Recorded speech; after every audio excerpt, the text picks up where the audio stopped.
Assalamualaikum warahmatullahi wabarakatuh. Perkenalkan, nama saya Zalianti Rahman dari kelas 2D dengan NIM 240602131. Di sini saya akan menjelaskan pengertian asbabun nuzul. Untuk lebih lanjutnya, mari simak video berikutnya. Baik, di sini saya akan menjelaskan pengertian asbab an-nuzul secara etimologi. Istilah asbab an-nuzul merupakan idhofah yang terdiri dari kata asbab dan nuzul. Asbab adalah jamak dari kata sabab yang berarti sebab, sedangkan nuzul bentuk masdar dari nazala yang berarti turun. Maka secara harfiah berarti sebab-sebab turunnya ayat Al-Quran.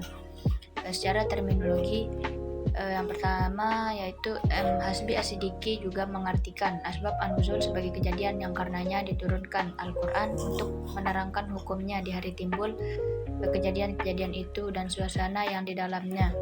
Al-Quran diturunkan serta membicarakan sebab yang tersebut itu, baik diturunkan langsung sesudah terjadi sebab itu ataupun kemudian lantaran sesuatu hikmah.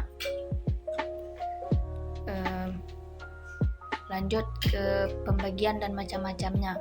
Asbab an-nuzul dapat ditinjau dari dua segi, yaitu yang pertama segi bentuknya. Segi bentuknya itu terbagi menjadi dua. Yang pertama asbab an-nuzul yang berbentuk peristiwa yang menjadi latar belakang turunnya ayat. Adapun peristiwa tersebut bisa berupa pertengkaran yang serius, seperti peristiwa yang berkecamuk antara segolongan orang dari suku Aus dan Khazraj yang ditimbulkan dari intrik-intrik yang ditiupkan oleh orang Yahudi dengan berteriak senjata, senjata.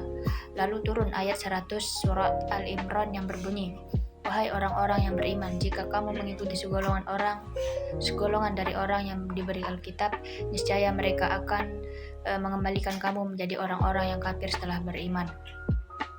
Yang kedua, asbab an-nuzul yang berbentuk pertanyaan yang ditujukan kepada Nabi SAW. Sebagai contoh, hadis yang diriwayatkan oleh Mus'ab bin Jabal bahwasanya ia berkata, ya Rasulullah, orang Yahudi telah mengerumuni kami. Mereka mengajukan pertanyaan kepada kami tentang bulan. Kenapa bulan itu pada permulaan tampak kecil lalu bertambah besar sehingga bentuknya menjadi rata dan bulat, kemudian berkurang lagi sehingga bentuknya kembali kepada bentuknya yang semula. Adapun surah Al-Baqarah ayat 189 yang berbunyi, mereka bertanya kepadamu, Nabi Muhammad, tentang bulan sabit. Katakanlah, itu adalah petunjuk bagi waktu bagi manusia dan ibadah haji. Bukanlah sesuatu kebajikan memasuki rumah dari belakangnya, tetapi kebajikan itu adalah kebajikan orang yang bertakwa. Masukilah rumah-rumah dari pintu-pintunya dan bertakwalah kepada Allah agar kamu beruntung. Yang kedua, segi jumlah sebab dan ayat yang turun dibagi dua. Ta'adud asbab wa an-nazil wahid, atau sebab nuzul lebih dari satu sedangkan ayat diturunkan satu. Ketika wahyu turun, kadang-kadang mempunyai satu atau lebih sebab turun. Kedua, ta'adud an-nazil wa asbab wahid, banyaknya nuzul dengan satu sebab. Terkadang banyak ayat yang turun sedang sebabnya hanya satu. Dalam hal ini tidak ada permasalahan yang cukup penting.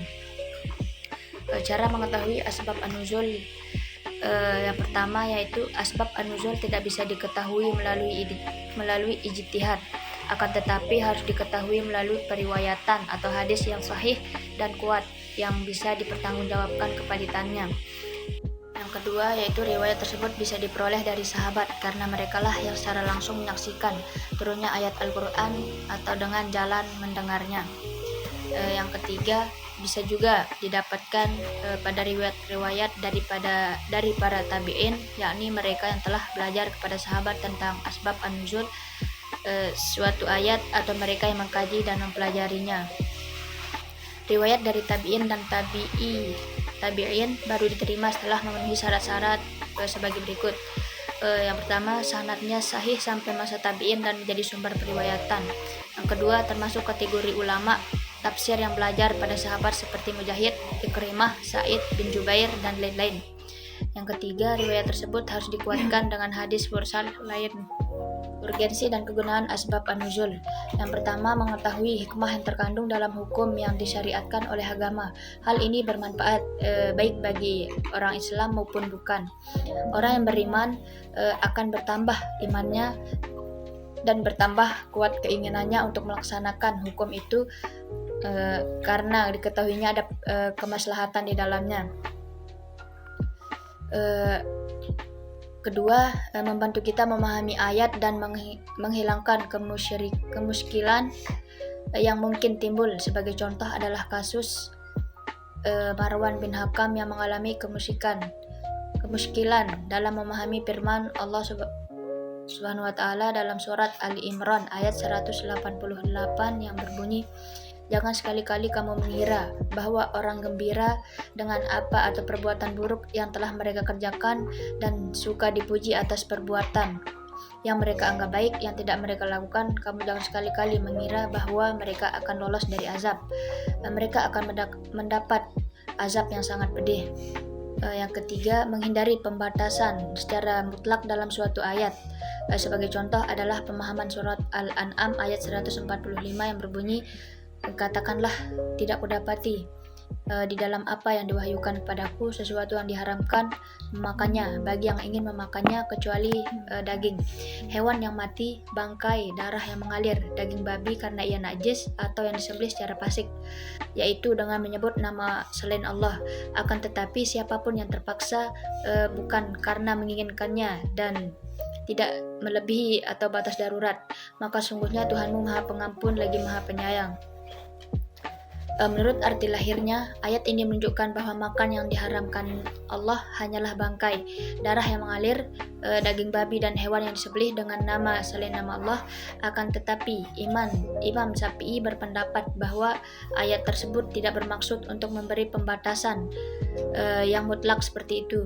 Dia menyatakan bahwa ayat itu diturunkan karena orang-orang kafir mengharamkan apa yang dihalalkan oleh Allah dan menghalalkan apa yang diharamkan oleh Allah dan menghalalkan